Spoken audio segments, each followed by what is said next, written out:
C'est sans aucun doute la meilleure équipe de Ligue 2 à l'heure actuelle. Cette équipe, c'est bel et bien celle d'Angers-SCO. Preuve à l'appui, si l'on s'en tient aux 10 dernières journées de championnat, la formation entraînée par Jean-Louis Garcia arrive nettement en tête du classement de Ligue 2 avec 24 points. Lens est second avec 19 points et Montpellier troisième avec 18 points. Résultat, depuis plusieurs semaines, le club du président Willy Bernard se retrouve sous les feux des projecteurs. La presse spécialisée commence à s'intéresser de très près aux performances des Angevins.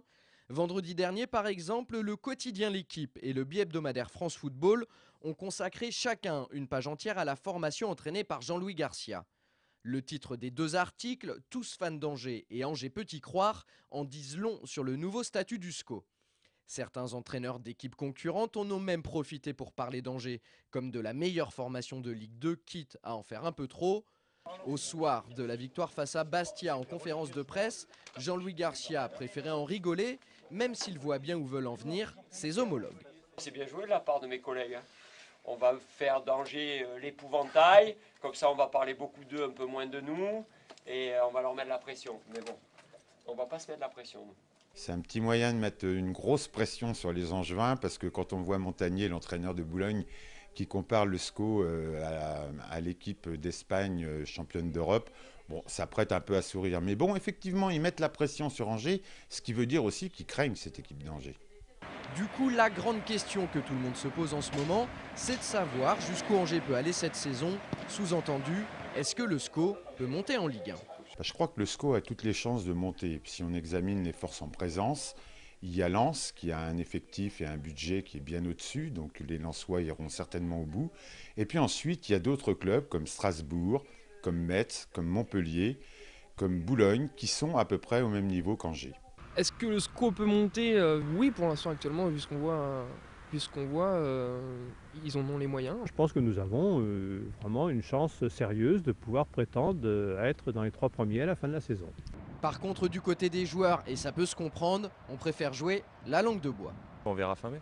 On verra fin mai. Maintenant, je sais que tout le monde attend qu'on dise des choses, mais on est assez lucide, il y a assez d'expérience dans ce groupe et assez de joueurs suffisamment sereins pour vous dire que de toute façon, c'est à la fin du bal qu'on paie les musiciens. Donc on verra à la fin du championnat. Le constat est sans appel, Angers semble donc avoir toutes ses chances pour une éventuelle montée.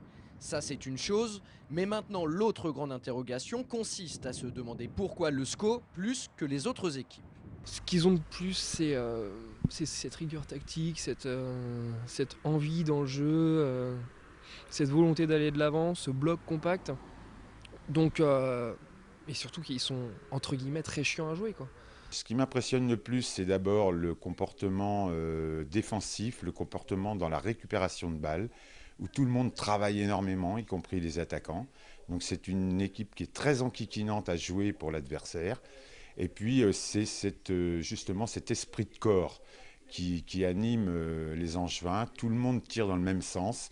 Et ce bon esprit de groupe, je pense, peut emmener les Angevins assez loin. Les Angevins en Ligue 1, seul l'avenir nous le dira. Une chose est sûre, si l'équipe de Jean-Louis Garcia continue sur ce rythme-là, avec le même fond de jeu, le même état d'esprit et la même humilité, Angers pourrait bien faire partie des heureux élus au mois de mai prochain.